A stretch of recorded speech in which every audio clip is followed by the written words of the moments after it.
Introducing a lineup of international award-winning and talented indie authors, only on the Writer's Corner live show.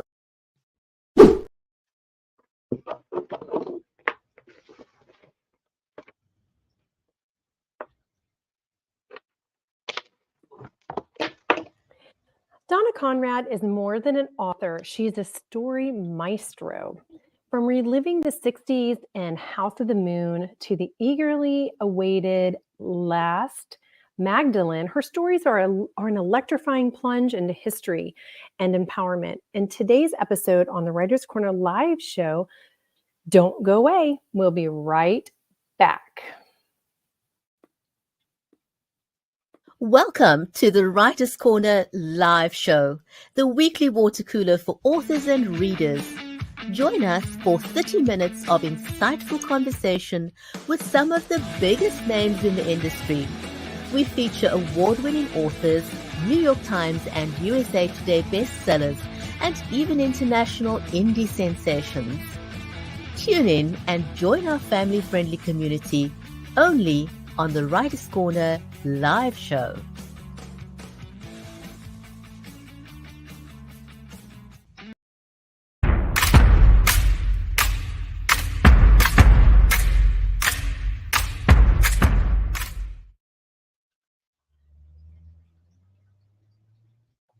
If you are just joining us, welcome to the Writer's Corner live show. If you're not following us, make sure you do so you can get notified the next time we go live. I'm Mary Elizabeth Jackson, and I'm an author. I live near Nashville, Tennessee in the USA. In today's show, we're going to talk to Donna Conrad. Our live stream is made possible by Creative Edge and Be Live Media.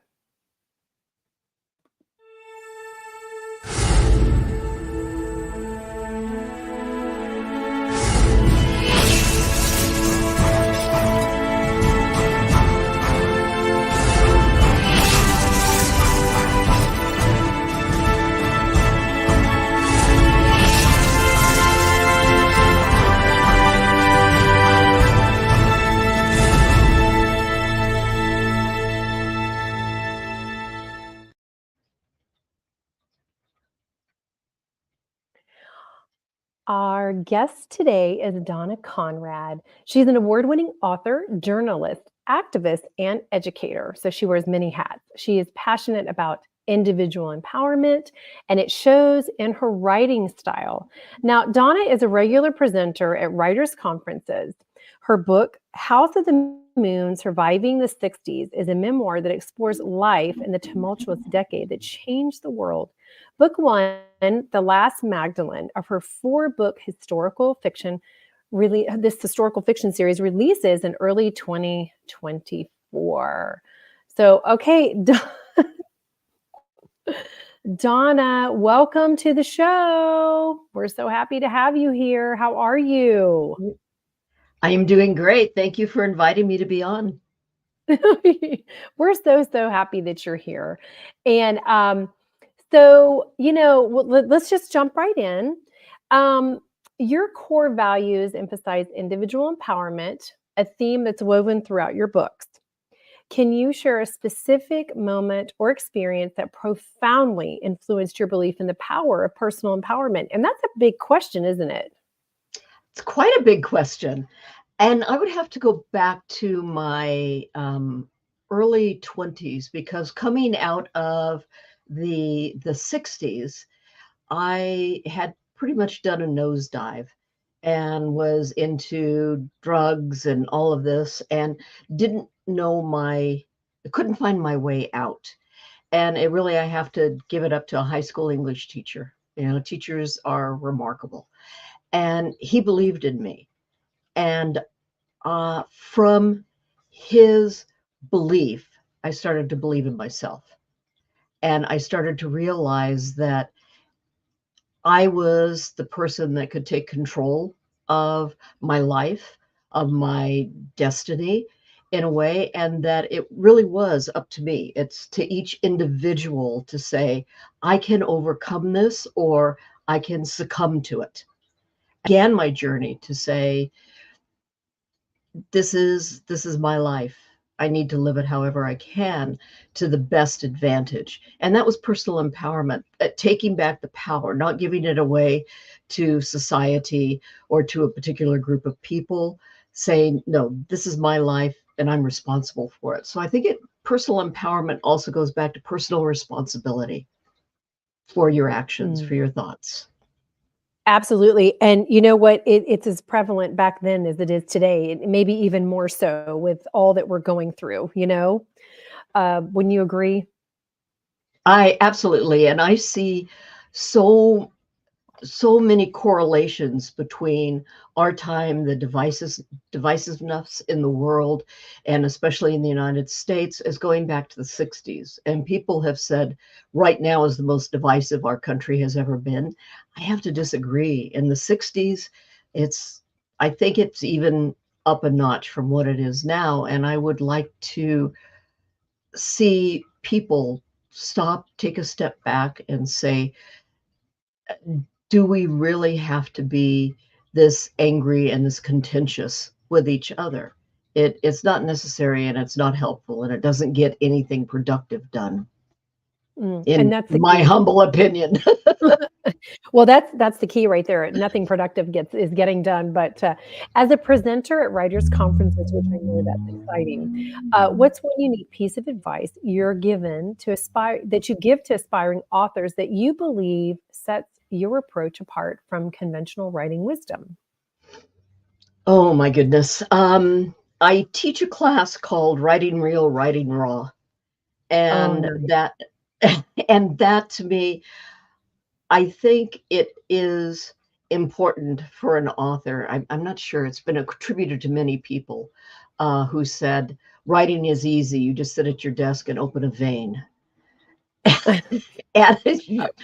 And and to me, that's what it is, to be honest with yourself and to be vulnerable enough to be honest with your reading audience. And in my case, in writing workshops, to say this is real, but it takes a certain amount of self-awareness and vulnerability to put yourself out there and say that this is really how I feel. Yeah, absolutely. It really does because in today's society, also everything's so volatile that we have to be so careful about what we say too. So that makes sense. Exactly. Yeah, it's walking Yeah. the tightrope all the time. I know, right? You're like, oh, I'm hoping I'm not throwing landmines out there. I'm just trying to teach, or whatever it is. Um, so, in The House of the Moon Surviving the 60s, you delve into a transformative era, which it really was. If you could time travel and witness any event from the 60s firsthand, what would it be and why? Goodness, there are so many events, and I I lived through know. so many of them. It was a pivotal time. I think I would like to have been at Woodstock. I think it I was a knew you time. were going to say I knew you were gonna say that, and actually, I knew someone who was there performing live that changed her life, so I'll have to connect you 2. Oh, that would be wonderful. And that was the one thing. I was at so many concerts, I was so many places, but I think I was 17 and living in Los Angeles. I didn't know anybody that owned a car that could even make it halfway to New York. And getting away from my parents, especially my father, for 5, 6, 7 days, I couldn't come up with an excuse, although I was very creative even then. But it that would be the one event, because I think it was a time that exemplified the spirit of the 60s. Yes, and there were 500,000 people there in one Exactly. field in upstate New York, all for peace and listening to music and just wanting to get away from the tumultuousness of what was going on in the 60s for sure. I maybe if I could go back in time, that'd be a really great place to go. We'll go together. So, um, Yes. so in your upcoming series, The Magdalene Chronicles explores historical fiction. If you could step into the shoes of any character, this is a good question too. from your series for a day, who would it be and what would you do in their shoes? Ooh, this is a good question. I would say it would have to be the protagonist, the main woman. It's a first person narrative from the perspective of Okay. Mary Magdalene. Okay. And I believe that she was an incredibly powerful, self-assured, intelligent, dynamic woman. And to actually walk the streets of Judea, to see the people, the events, it may sound a little masochistic, but to experience the overwhelming oppression of Roman occupation and what it was like to have your every moment watched, and that death was right there, and to Mm. find her courage to continue to take one step after the other after with that oppressive, and this is not sexist, but male patriarchy order that was new in Judea. Women had many rights at that time, and they were slowly eroded as Rome took over. Mm. So I would say it would have to be her. That would be an incredible experience. I can yes, I can imagine that would be. So the Last Magdalene is set for release in 2024. Woohoo! We're so close. Yes. Without we're almost there. We're at the finish line for the year. Without giving away spoilers, what's one unexpected twist or element that readers can look forward to in the first book of the Magdalene Chronicles? And I love the title. Oh, thank you. Yeah, and okay, so some twist without giving away. Yeah. Oh boy. I Is think that possible? yes, I think the twist goes back to why I wrote the book about her, is that she has come down for the last 2,000 years as being this weepy woman who just followed Jesus and was meek and mild. And my depiction of her, as you can see on the cover, she's an incredibly strong, determined woman who had her own relationship to divinity and believed in the same things that Jesus taught, which was love above all, love over will, and being inclusive as opposed to exclusive. So does that fit? Yes, absolutely. And the cover is really beautiful. And he really did teach that. And she did try to be that example of the things that he Mhm. was teaching, from what we understand, right? Exactly. And we have mostly only religious text to go from. So it's slanted towards Jesus' teaching, who he became.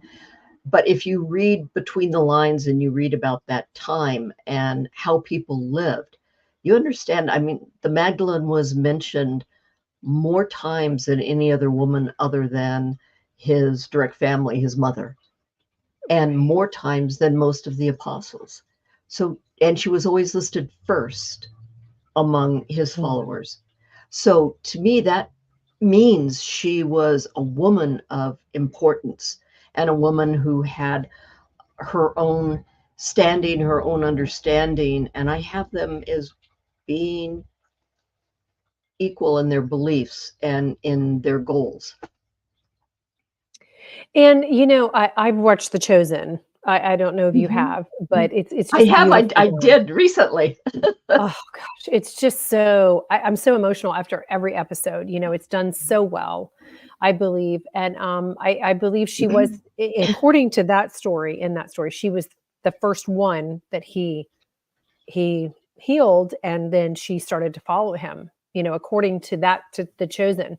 So then that would make sense why she's mentioned more than anyone else, and maybe her struggles were pretty significant that he healed. That was a pretty big Mhm. deal. How do you And see the that is role of something. Oh, sorry. No, no, I no, was go going to ahead, go say ahead, go ahead. that is the twist that I cannot Oh, give away because it would be a spoiler. But what were the demons that were cast out? And oh, so in my yes, book, yes, they're yes. they're quite different. They come Yeah, from, that which was I know you deal a lot with, personal, physical, and emotional trauma. as opposed to literal demons. But I feel, and I discuss this in House of the Moon also, that we all have our personal demons. And, you know, and some people call them ghosts, some people call them emotional trauma, some of them are physical trauma. But it is the ability, again, to be vulnerable enough and feel safe enough to have that part of our internal psyche released. Right. And also skeletons in the closet. That's another one that people use, you know, for things to get rid of. But I really, I've only met one person who I watched her speak. She's a minister, a friend of mine. And she said she had no traumas growing up, like nothing significant enough, the way she lived a life of ministry with her parents. But when I've gone back and looked at her story, there were traumas there, because really it's almost impossible for somebody, even like the most, we look at royals or we look at the most rich and famous, they all have traumas because there's abuse somewhere that's happened in there, or there's abandonment, or there's feeling unloved, or whatever it is. There's always something, isn't there? There is, as we learn from Prince Harry's book, Spare. You know, he has this ideal life in that. And it's like, no, you know, to me, no life that is meaningful is ideal. I feel that we grow and expand and learn compassion through the traumas, through the things that don't go quite right. If you look at my cup that I keep drinking from, it says, "A calm sea never made a skilled sailor." Oh, I like that. Oh, that's, but it's true though, right? I mean, how do we learn to be a good driver if the roads are always safe and everything is fine? We want them to be that way, but we learn how to be a good defensive driver, because whoops, somebody just tried to pull out, or whoops, somebody almost cut me off, or, you know, and so it's almost those scary little things that allow us to go out and be a better confident driver in our life, and then to teach our children. Please, Lord, help all of them out there driving these days. Yes, but I'm looking at my roads here and they're icy right now. Oh, goodness gracious. Oh, Winter my, is here. Yeah, winter, the beast is here. So, well, how do you see the role of literature in promoting social change? And have you encountered any or any successes in integrating activism into your writing? I do see it as an important part of social change. And yes, when I write about the 60s, it gives people who lived there a new perspective by being, I mean, I'm very authentic, very open, very vulnerable in this book. And people have said, how can you say such personal things about yourself? And I don't come off looking great. I come out, you know, but the times themselves were important when people came together to make positive change in the world. And I would like that message now to go out and to say we are able to turn the situations around. There is so much war and hatred and divisiveness throughout the entire world.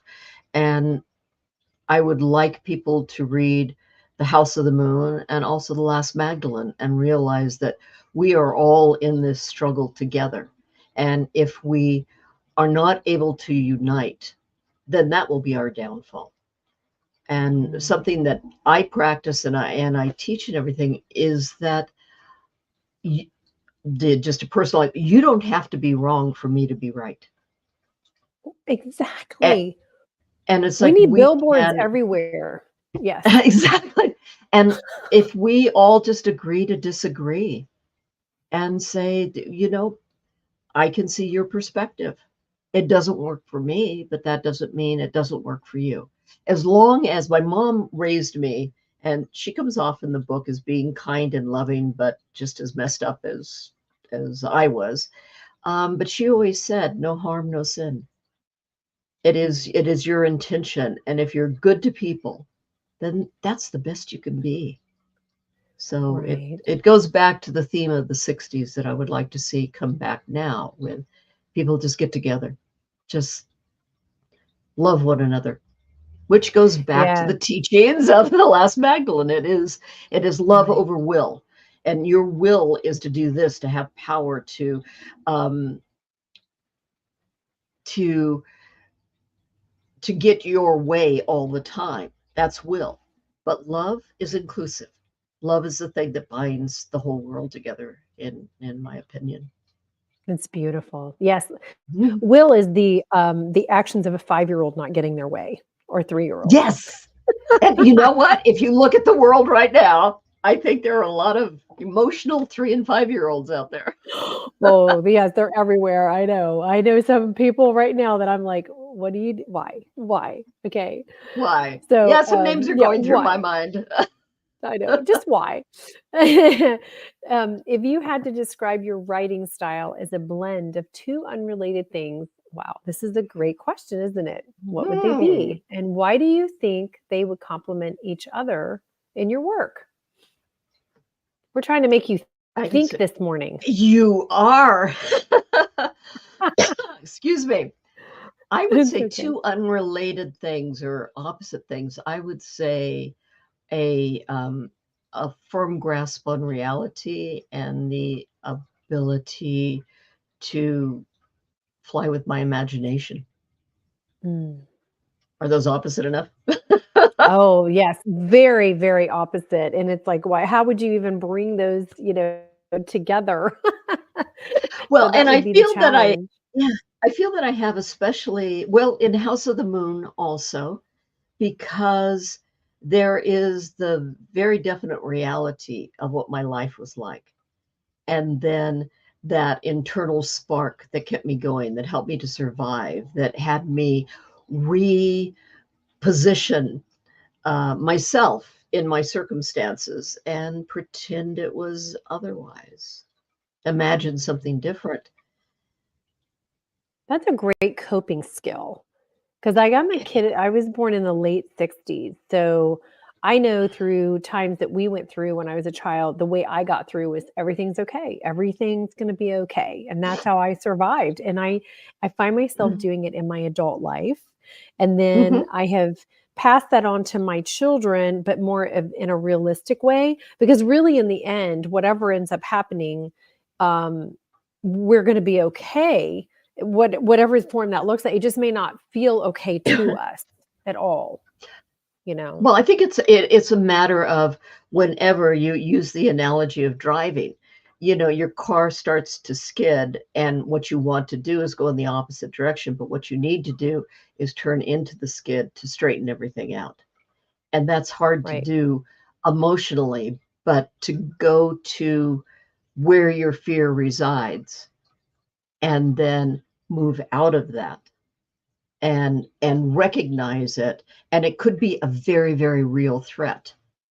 But if you hide from it, you're not going to be able to deal with it. So you go into it and you recognize where you're at, what you need to do, and then you find the skills, whether it's imagination, whether it's thinking positive, or whether it's prayer, whatever it is that allows you to step aside and move beyond the situation in a positive manner, as opposed to just going to anger and violence and all of that. You just say, no, this is for me to, I guess, rise above or Yeah, and not enough dive people are into. taught. Right, and not enough people are taught, the whole, resolution and, Mhm. regulation of emotions. It's just it should be taught in schools everywhere. It's going back to being a 5-year-old. I want this. Mhm. If I'm not going to get it, I'm going to scream and yell. No, there comes a point in life where you say, this is what I want. If I'm not able to get it, how do I move towards that goal without hurting somebody else? Yeah. And sometimes you just can't get what you want. To go back to the Rolling Stones, but you find some time. You Right. get what you Yeah, but need. I'm saying that to my 10-year-old, and my girls, I said it Mhm, to them. You can't always get what you want because mhm. this generation, these generations that we have right now are about, the way I describe it is, I want what I want when I want what I want, and I can't accept no. Yes. So, it's this is what Uh, we're living with. and it's difficult because my generation came from a generation that my mother lived through the Depression. and you Yes. had nothing. So you were excited if you had a new dress or a new pair of shoes that didn't Anything. have holes in it. And now Right. it's just instant gratification. I want this, I want that, I want that. And it's all made available to us. And so I feel that people are not able to put the emotional and physical energy into working for long-term goals. And if you're a writer, unless you're, well, I write flash fiction also, which is so satisfying to me. I can finish a story in 700 words. And I write tomes that, are 130,000 words. But for writers, it is the long haul. It is something that you dedicate yourself to, and you keep going in the dark times and the light times, and you just realize you're being a bit schizophrenic. Sometimes everything is great, and sometimes everything is just horrible. So, I know. and you just keep going. If that you set your goal and you move towards it. Yes, absolutely. Okay, so in a world where readers could only remember one sentence, ooh, from House of the Moon, Surviving the 60s, what would you want that sentence to be? And why does Oh it my goodness. encapsulate the essence of your memoir? Did you drink enough coffee? I've got my I know Christmas coffee that. going on. One line out of House of the Moon. Oh boy. Um, Great question. it is. If you give me one out of the Magdalene, I can tell you that one easy. But House of the Moon, there are so many lines. I'm gonna have to think about that one. Can we go with the Okay. Last Magdalene? I'll give you that one. Yes, yes, yes, yes. That'd be Yeah, great. the opening line of the book is, "I have heard tales of my madness."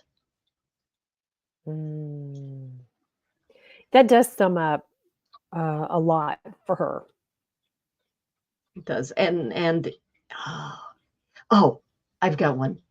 It's one Okay. line. I have to give it a little backup in. So I was down and out on drugs, just thinking my whole life was gone. And my high school English teacher filled out all of these scholarship applications for me. And I went up to him and I didn't want to do it. I didn't have belief in myself.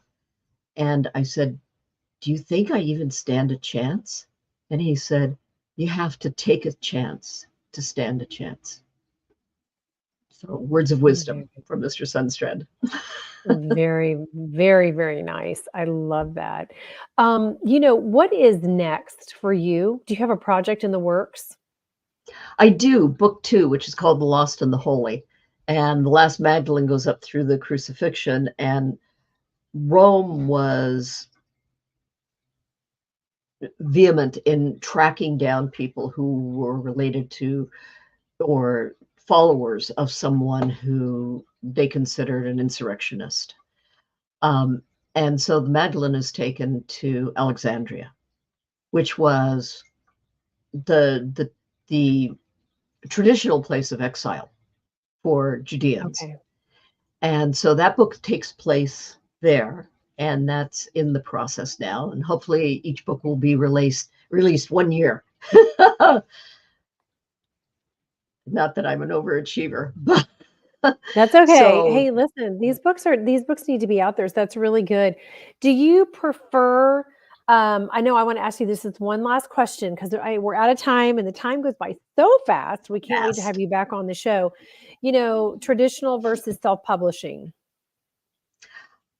I Well, I am with a small press, and I think it's the Hmm. best of all worlds Yeah. because to be out there alone and doing this, I mean, I have a great PR team with Abundantly Social, and they help me so that I'm able to continue to write.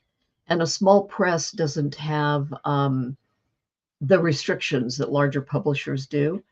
And I have found that they put their heart and soul into making sure your story is told. So I would go Yeah. small press. To me, they're Okay. the groundbreakers right now. I agree. Yes. Well, listen, we have loved having you on today. It's just it's been an amazing conversation. We have to have you back on. We're going to follow your Thank you. journey. And, go out and grab Donna's books. And thank you so much for joining us today. We look forward to seeing you next week in another episode of the Writer's Corner live show. So thank you, everyone. Bye-bye. Bye. Thank you for joining us on the Writer's Corner live show. 30 minutes of insightful author conversations with some of the biggest names in the industry, including award-winning authors and international indie sensations. Join us on the next episode of the Writer's Corner live show.